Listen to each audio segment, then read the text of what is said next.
stick you at the front so you won't miss anything. Oh, thank you. Thank you very much.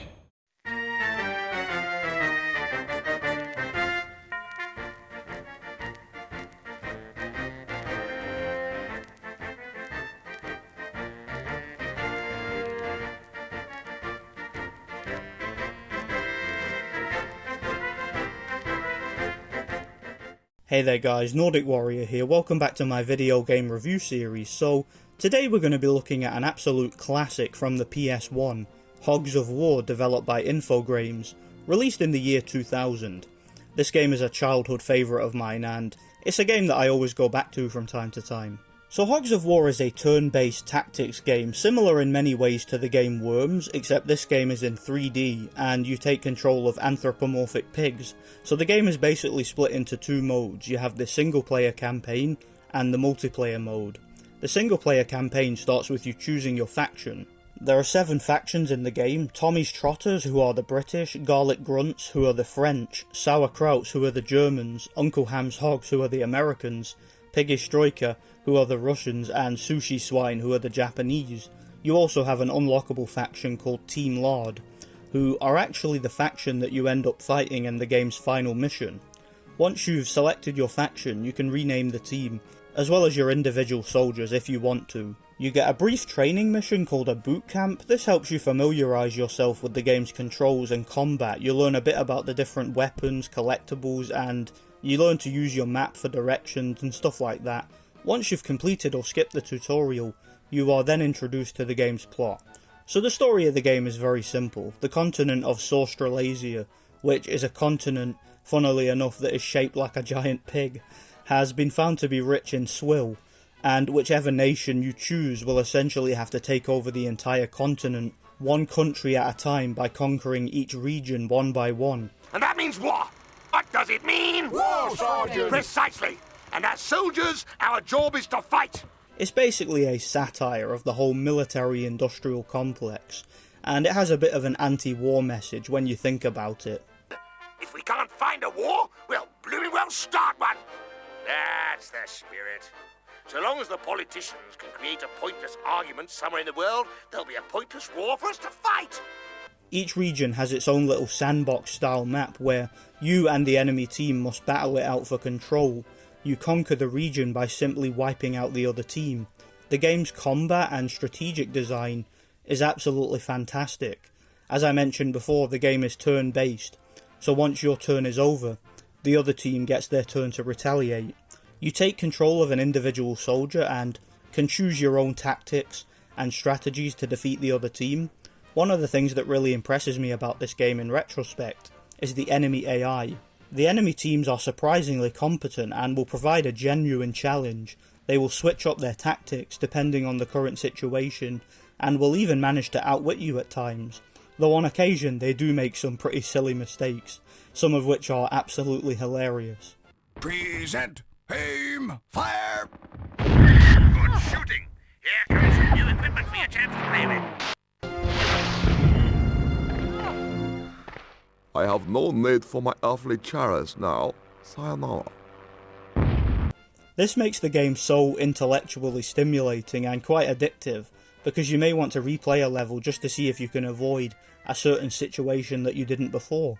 The level design of each of the game's regions is pretty nice too. Several areas are quite basic, whereas others are more hostile and hazardous. It's very exciting once you've conquered an entire country to see what the next country has to offer. The game has so many nuanced ways to approach combat. You have numerous different weapons and equipment to find and unlock throughout the game. With guns and bombs and knives and with your bare hands. You have several melee weapons to use against your enemies, such as knives or bayonets, or you could simply bitch slap them. Right away, sir.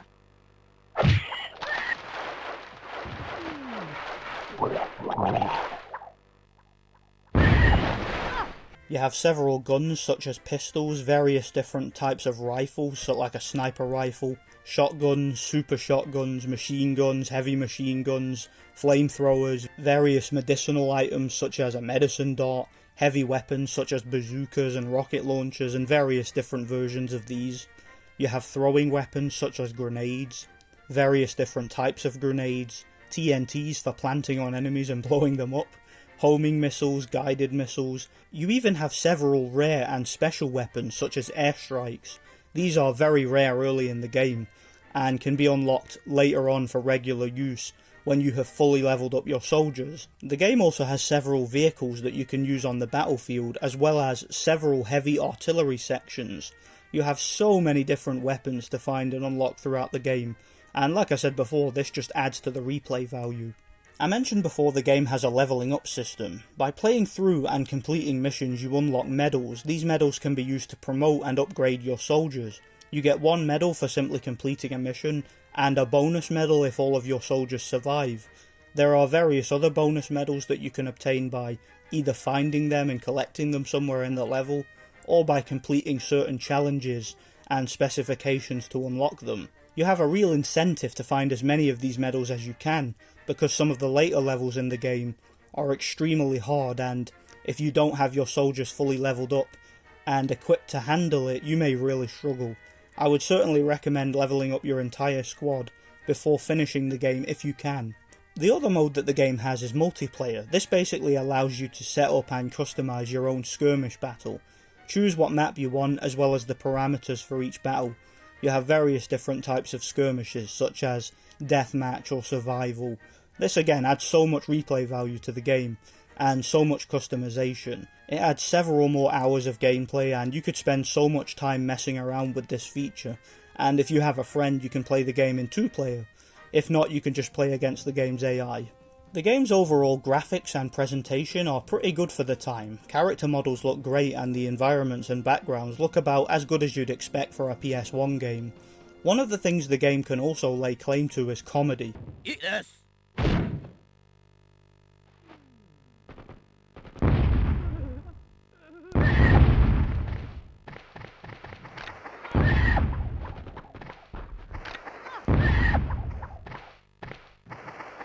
The game is very funny, and the voice acting and the accents, as well as the game's overall satirical tone, makes the game so much fun to play. Characters will spew one-liners before attacking. I send you a teeny-weeny itsy-bitsy gift. I am in agreement. Statistics indicate their demise. For the Emperor! This weapon designed and built by robot. Your war is now over. Position, comrade. Applause! And will even give a short final speech before dying. Calculations show I am in very bad shape. A minor inconvenience. It's nothing. This is your best shooting? This again adds to the replay value a bit, because you're going to want to know what all the characters say and experience all of the game's jokes and one-liners. So all in all, Hogs of War is a masterpiece, one of my favourite turn-based war games and an absolute classic from the PS1. I struggle to find any criticism at all with the game. I will say that the time limit during some of the later levels of the game really did get on my nerves. It's not so bad in the early part of the game because you have plenty of time, but some of the later levels of the game literally give you 30 seconds and sometimes even less to do your thing. So if you want to explore and take your time a bit to plan your tactics, you can't in these levels. You feel extremely rushed, and for me that's just frustrating. It's not a huge negative, but it's something that I thought I'd point out. Other than that, I really don't have any major criticisms for the game. Sure, turn-based games like this aren't for everyone, and if you don't like war games, then this game probably won't appeal to you. But if you like turn-based games like I do, then you can't really get much better than this. I give Hogs of War a solid 9 out of 10. The only thing that holds the game back from a perfect 10 is the annoying time limit in the later levels. Other than that, the game is practically flawless in my opinion. Oh well, nice cup of tea. Thanks for watching guys, I really enjoyed replaying Hogs of War. Stay tuned for more retrospective video game reviews. Once again, I have plenty of reviews coming to the channel in the near future. Thanks for watching and God bless.